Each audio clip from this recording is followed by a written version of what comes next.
యోహాను సువార్త 13వ అధ్యాయము 1వ వచనము.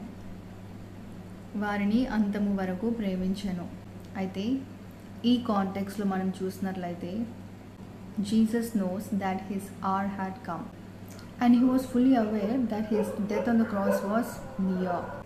అయితే జీసస్ ఇక్కడ తనకు కలగబోయే శిల్వ మరణం గురించి ఆలోచించట్లేదు, తనకు కలగబోయే సఫరింగ్ గురించి ఆలోచిస్తలేడు. ఇక్కడ తన యొక్క బాధ వేదన ఏ విధంగా ఉంటుంది అని అన్నీ తెలుసు తనకి. అయినప్పటికీ వాటి గురించి తను ఆలోచించట్లే. తను మాత్రం తన యొక్క శిష్యులను ఇంకా ప్రేమిస్తూనే ఉన్నాడు.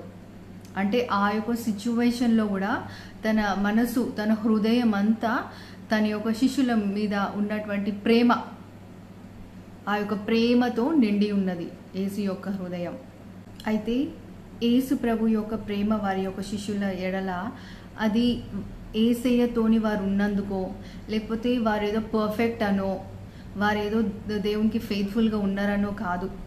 ఇది కేవలం యేసయ్య యొక్క కల్మషం లేని ప్రేమ అతని యొక్క శిష్యుల మీద. అద్దులు లేని ప్రేమ అనొచ్చు మనం ఇక్కడ.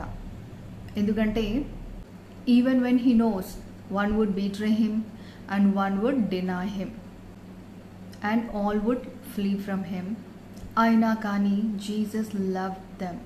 ఇంగ్లీష్లో చూసినట్లయితే he loved them unto the end అని వ్రాయబడి ఉంది. మనకు తెలుగులో వారిని అంతము వరకు ప్రేమించనని ఉంది. This verse Jesus loved them unto the end doesn't mean that he loved them at end of his life, but his love reached its full expression at the cross.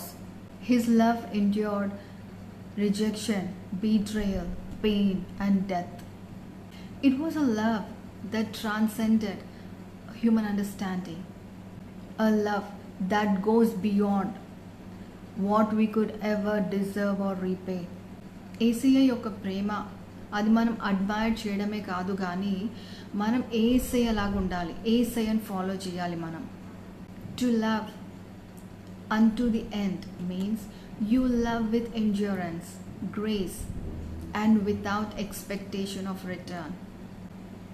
It means loving when it's hard, when you feel betrayed, and even when people don't love you in return. May our lives reflect this love to a world that desperately needs it. God bless you.